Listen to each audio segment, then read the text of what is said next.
जय सद्गुरु महाराज को जय।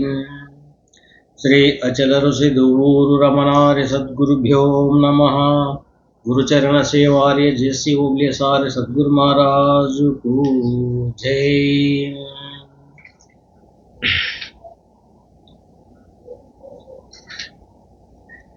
258వ ఖండార్థము గురు శిష్యోభయ లక్షణము.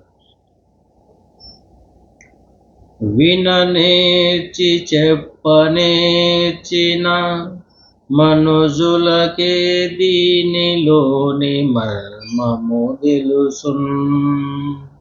వినజెప్పనేరకుండిన మనుజులు ఈ బోధలోని మర్మమెరిగేరా. దీనందుండే ధర్మమెరిగేరా.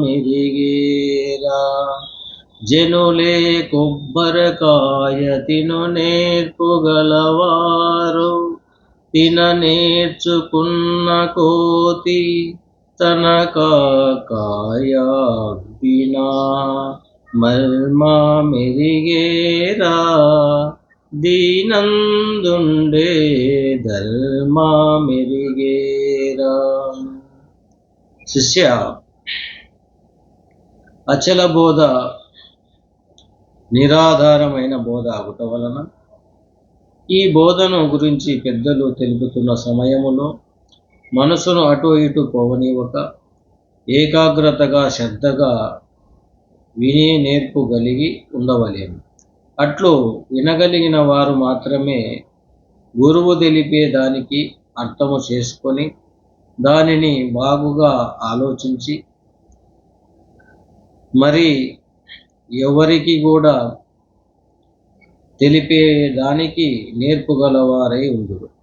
ఈ విధముగా శ్రద్ధగా వినుచు వినిన దానిని మరవక మరి ఒకరికి చెప్పు సమర్థత ఎవరికి కలిగి ఉండునో వారే ఈ సాటి లేని పరిపూర్ణ బోధను ఉన్న ధర్మములు ఎరిగి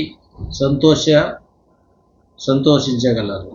వినడానికి చెప్పడానికి చేతగాని మందమతులకు ఈ బోధలో ఉన్న గోప్యము తెలియబడక దుష్ప్రచారము చేయుచుందురు. అది ఎటులని నా మనుజులైన వారే కొబ్బరికాయను శుభ్రంగా తినుటకు నేర్పు అయి ఉందురు. ఆ కొబ్బరికాయ కోతి చేతికి చిక్కిన ఎడల ఆ కాయ తినుటకు అలవిగాక చిన్నాభిన్నము చేసినట్లు ఈ బోధన కూడా అల్పమతులు చిన్నాభిన్నము చేయగలరు అని మనకు ఉపమానంగా చెప్పారు. మనుషులు కూడా ఈ బోధ రహస్యం తెలక ఆ కొబ్బరికాయలో పరమాత్మ పరిపూర్ణం అనేటి రెండును విడదీసుకోలేక చిన్నాభిన్నం చేసుకునే విధంగా ఉన్నారని తెలుపుచున్నారు. జై సద్గురు మహారాజుకు జై.